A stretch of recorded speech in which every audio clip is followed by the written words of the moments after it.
In this question, we have given P is equal to 19 minus 0.24Q. We have given cost function, total cost function of the product C is equal to 120 minus 0.04 Q square plus 8Q.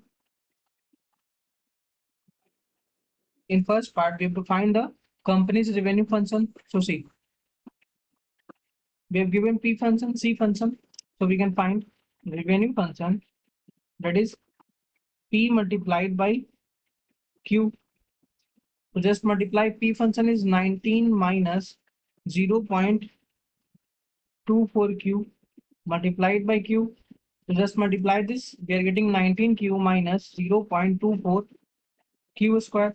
So this is the answer for first part. Now